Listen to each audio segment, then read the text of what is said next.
I am in a hotel room tonight and I'm lying here thinking about something so simple, so available, so free to every couple. Yet, so many marriages have lost it. It's no longer existent, or for some, it has not even ever been existent. So, stay with me tonight. We need to recover this. This is called pillow talk. I don't mean sweet nothings, conversations that happen, although that is part of it. But when I talk about pillow talk, I'm talking about the intimate, deep, intentional communication that happens when you lay on your pillow side by side at night when the world has gone quiet and it's just the two of you with just the sound of your breath lying down there on the bed. These conversations are intimate, they are deep, they are not rushed, they are held in the dark for those who sleep with the light off. They are soul searching and they do a lot of healing. They are conversations that happen when the world is asleep, when the phones are away, when the children are asleep, and it's just the two of you. Deep, intimate. I know right now a lot of couples use that time for other things, and we need to heal that. So why exactly is this time important? This pillow talk, this time of the night. See, at night, especially when the lights are out, the fences are down. The kind of conversation, the kind of responses you'd get in this period is not one that you get sitting across the dining table or one that you get when you're in date night out. No. Because as at this time, your defenses are down. That's sleeping, being close to someone in this lying down position give you a kind of relaxed mind, a kind of freeness, a kind of, that's sitting down or arranging a talk intentionally and going out to do it would not give you. Okay? So that's why this period of the night when the world is asleep and it's just the two of you does a lot of healing to your marriage. Especially when you do this over a period of time. That time is not just special, it achieves a lot of results, but unfortunately a lot of couples waste this period, this time frame. They waste this scrolling phone, connecting to the outside world when there's someone who they're supposed to connect to lying just by their side. So let's correct that tonight. So let me tell you what pillow talk does to you, does to your marriage. First, it builds emotional safety. You know, well, I would assume most people sleep in the dark. I know not everybody likes dark. Personally, I like the lights on. Okay, but my husband likes it off. So we go for his option most time. Sometimes we go for my option once in a while, but most time we take it down dark. Okay. So now, in that darkness, sleeping close to each other, your body touching or perhaps not touching, but on the same bed lying down, you're able to let down your guard. You're able to feel safe. You're able to talk about your fears. You're able to talk about your worries. You're able to talk unrushed. And because of your position, somehow, if you've not tried, try it. Somehow you feel safe. You feel not judged. You feel not attacked. It's different from when somebody is sitting across from you, standing across from you, and you're communicating. But lying down, you're both probably facing up, or you're both probably facing each other. It's you can do it different ways. Sometimes I just go this way, when you're talking to each other, you're in the dark. Or sometimes you're facing each other, you're not even seeing each other because it's dark. But you're having that conversation. You can hear each other breathe. You can even place your hand on each other, but it's not even a compulsory part of it, okay? So it creates that emotional safety. You're able to talk about your fears, you're able to talk about your worries. And I said it initially, you're able to talk unrushed because it's a relaxed state. So you discover that you're not in a hurry to talk through that situation. Okay. So, number one thing pillow talk does for your marriage, for you especially, is it builds your emotional safety. It builds emotional connection and safety. Okay. And two, you know that me, I'll talk about this. It builds physical connection. That's what we're about here. Okay. And pillow talk actually builds that. It builds physical connection because you're lying close to each other and talking about deep things of your heart, your dreams, somebody who is harassing you in the office, your fear concerning your business. You're talking about things that are personally deep and intimate to you. So it makes you feel closer to the person you're sharing it with, and it's making you feel closer to someone you're lying down close to. You start to feel this warmth and this closeness towards that person who is your spouse, and it can lead to holding each other in a state of comfort. And even without that, even if that does not lead to any other thing, that's physical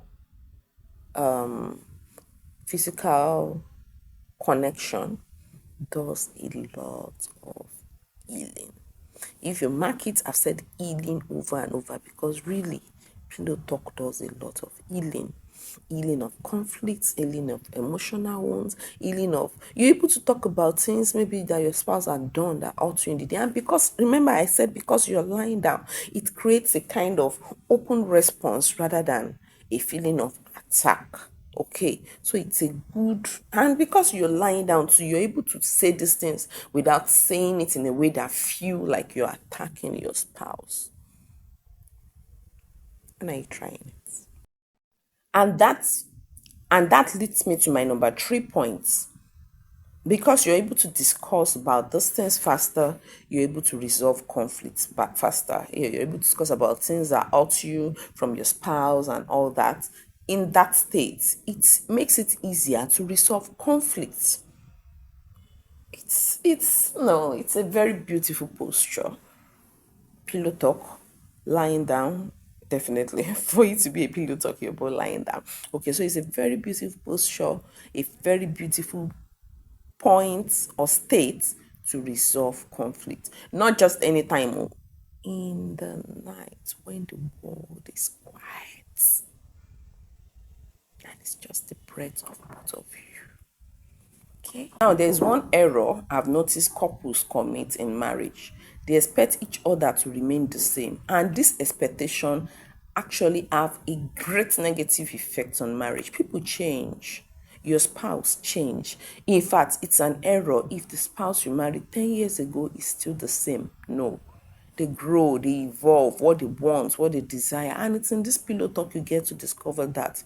So having a fixed mindset that this person I marry will remain the same, it's going to cause a lot of error. So you should expect that your spouse keep expanding. What they knew 10 years ago is different from what they know now. And they are different, they are changing. And so it's in pillow talk you're able to communicate with each other. You start to so when you listen to each other fears, dreams, aspiration, you're able to know that this is different from what this person wanted or last 10 years, last 5 years, or it's taking a new dimension. Okay, so I've had couples who married each other in certain states, okay, or probably I've been tolerating certain things beforehand, and they get to a stage, and if you know, I can't. The spouse is changing. I've had a case of a couple who the husband kept advancing, getting more education, getting more exposed, and the woman stayed without expanding her basic initial certificate. It got to a stage they couldn't really discuss at home because they were far apart in knowledge gap, in exposure. She was, now this is a real life story. She was not a case I handled, okay, but it was something I heard. So she was not working, and the husband kept insisting work, but she was not working, and she was not growing either.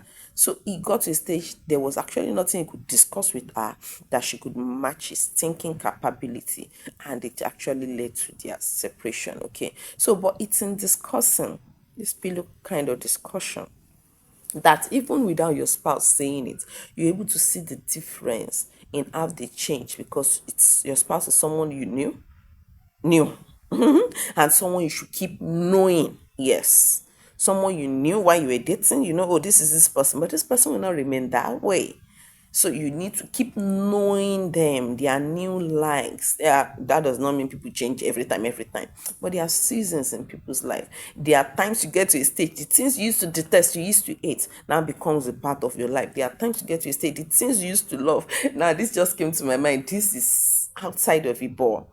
Like it can be related. There was a stage in my life I could not do without him and gala. Yeah, the normal gala every day. It was a constant. I remember that was about 18 years ago. It was a constant in my meal. Like that could be my only meal for the whole day. I was fine. But really, right now, I cannot even imagine putting a cover of tea in my mouth. Like just seeing it irritates me. Yeah, so I had moved past that stage. Now imagine someone who knew me when it was my favorite and feels I want to surprise this person and bought those two things. I can't even right now. I don't know why. I can't finish half. I can't. It looks like a big work to me to take the O. So imagine you say you want to surprise me because you know that's my best meal and you bought it. That would be a great error. I have evolved. Now I said it was just an abstract example, but I know you can relate it. Oh, your spouse used to like maybe gardening. They could evolve and it's no longer their interest. Maybe your spouse used to like going to parties. They could evolve.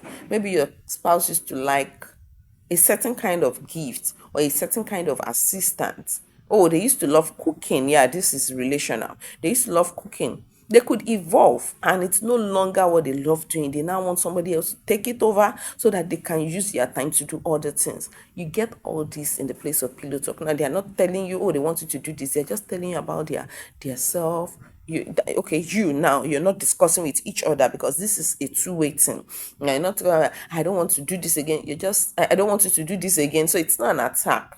It's your spouse telling, oh, I really now envision a life where I don't have to do the cooking again. Somebody else take it over so I can use my time for this, something more productive. Oh, I don't even want to have to be driving again. They are evolving. They are evolving. So it's the fact that they used to love that thing does not mean they would always love it. Sometimes these discussions are what makes you get into the deep parts of the new person they are becoming, of who they are becoming. Okay, let me use that word.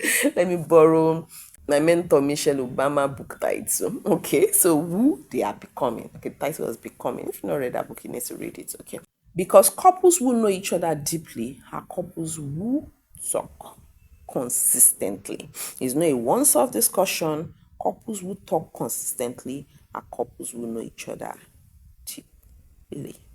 So, as beneficial as this is, why has most couples lost it? Why? What happened?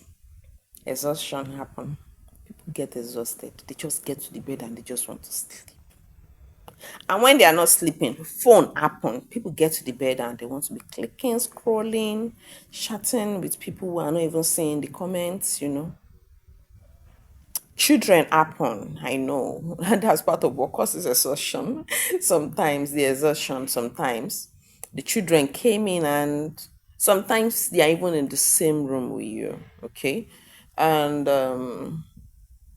Netflix happened. People rather want to spend time watching movie, even football, watching things that gives them this external support. They can support people who don't see, who don't hear. They can have this emotional feeling, emotional attachment to a club, to a movie, to a character. Someone who doesn't see that emotional attachment doesn't have to reciprocate it, so they feel safe with giving that emotions to strangers. So that happens, and it's eroding the beauty of the pillow talk. And when that happens slowly, without even you noticing, especially people who have done it before, especially when you just got married and you lie down, you're talking about, sometimes that first and second night, you're talking about everything that happened. It's so sweet to talk about it when you're lying down. If you've done it, you would relate with this. It's also when you're lying down, you say, that dance at the party. It's so sweet. But somehow along life, you lost it. So it's important that you go back to it, because it does a lot of healing. I can't overemphasize the healing part of this, really. It does a lot of conflict settlement. I can't overemphasize this, really. All right, so the beauty is something that makes it worth returning to. I want to challenge you tonight. What if you make it a rule? No phones on the bed. Every night, 15 minutes, just 15 minutes. We both talk. It doesn't have to be one thing. We don't have to plan it. It doesn't have to be formal, informal. It could be around anything, but it should focus on us. So we are not talking about the children. We are not talking about friends. We're not talking, well, friends could come in when you want to talk about, maybe you want to change your group of friends or something, but it has to be something that brings it back to you as the wife, brings it back to you as the husband. Okay, so it could be a rule, 15 minutes every night. So you want to ask me, what if you're couples that don't go to bed the same night? Okay, so you could make it the rule that, okay, on certain nights we go to bed, because if one is an early sleeper, one is a late sleeper, there need to be a compromise reached. Okay, every night we go to bed the same time. Okay, you like sleeping late, you like reading late or something. Okay, I like sleeping early. What about we just lie down together for 15 minutes of the early sleeper time, and we have our discussion. The early sleeper goes to sleep, then the late sleeper could get up and go read or go do whatever. Like, I like reading late into the night. Okay, all right, so compromises could be reached. That's the beauty of marriage. Different people, different upbringing, different understanding coming together to reach a midpoint that works for each other. So it's not, it is my way or it is your way thing. No, a compromise can be reached. Okay, so what else is the excuse? Okay, what if we have children who sleep in the same room with us? Okay, I've had people ask me this when I speak in conferences, especially when we talk about being intimate. This is even a discussion now. We talk about being intimate, having sex and children in the same room. I've thought, I've had, I remember giving a particular family recommendation of, okay, the children sleeps on the floor, right? That was the family issue. So I know different settings could apply to different people, but this particular case, the children sleeps on the floor, so it's just a room, and the parents sleep on the bed. So I told the mom, I said she should just get a curtain and make sure a curtain separates the bed from the, just attach the nail to the ceiling. A curtain you can always still throw up during the day and bring down the night. So a curtain separates the bed from the floor. So the children can be there and you still have those discussions. They are not things you say loud. They are things you say in low tone. Have you not sat near people who make phone call near you and you can't hear a single thing they are saying? Well, I really don't know how to do that yet. But I have seen it over and over. Sometimes I try to practice it, but someone I don't know have a loud voice. I remember when I was young. Okay, let me just share a story that it's not part of this. I just remember when I was young. Since then, that was when I knew, Omolola, you must never ever in your life gossip. Okay, so my mom was. We had this very long kitchen and this very wide parlor. My mom was in the sitting room, and I was in the long end of the kitchen. So it was quite a distance apart. And I was telling a cousin of mine, I don't like what my mom did. I was speaking low because I don't want my mom to hear. And my mom was like, you don't like what I did? I'm like, so I reduced my face. My mom like, she heard though. And my mom shouted, hey, I heard though. I can hear you clearly. And I'm like, but in my mind, I'm talking so low now. How come? So, and I've experienced that over and over. I feel I'm talking so low. But actually, my voice is almost the loudest in the room. So I knew from a very young age, Amolala, you better ever, never, ever gossip somebody. If not, you feel they can hear you because your voice is loud. Okay, so maybe that's why I don't gossip. All right, God made it intentional. All right, so but I hope you get the gist, right? Okay. Okay, so you could ask what dreams are in your head right now that you've not shared with anyone or with me yet? Or what's that new thing happening in your life, in your workspace, in your dreams, in your vision? Like, where do you actually see us? Where do you see yourself? Now, these are two different conversations. Where do you see us in 5 years? How do you see us? Or where do you see your vision in 5 years? These things, we answer it on proposals, on grants, on in interviews, those in business. These things you don't discuss with your spouse, but you answer it to the world. So these are good things to discuss with your spouse. All right, so I'm getting ready to sleep tonight. I'm wishing you and your spouse plenty nights of pillow talk. Don't waste those nights. Your marriage will enjoy a lot of healing from it. See you in the next video. And don't forget, if the pillow talk leads to debility, don't stop it. Enjoy the ride. Enjoy the intimacy. Is that not why you married? Is that not why you married? So why are you pretending that you don't like it? If you don't like it, maybe you're not doing it right somehow. Let's help you out. So what really happened today that's made you smile? Okay. Or is there anything that is hindering you from going out to achieve your dreams? Or is there anything that changed about your dream? Or was there any interesting thing that you thought of today? Or if I were to do something if I were to do something that's, will make you smile, what would it be? Or do you know that I've been thinking of this lately? Yeah, people start like that. Or you don't imagine the thoughts in my head. I can't to say because I say to my husband, like, I like this your silky skin body. So that was the thought that came to my head now. Okay, so that's not a conversation starter. Maybe it could be for you. You could tell your wife. I think women like their skin being recommended and talked about. It starts from there. It doesn't have to dwell there. We're talking about something to start a conversation. It can drift. Just follow the drift, follow the conversation, follow where it goes. Or you could just talk about your day. Something that happened here. There's something random. Like, that's my it's crazy. All right, let me not share that.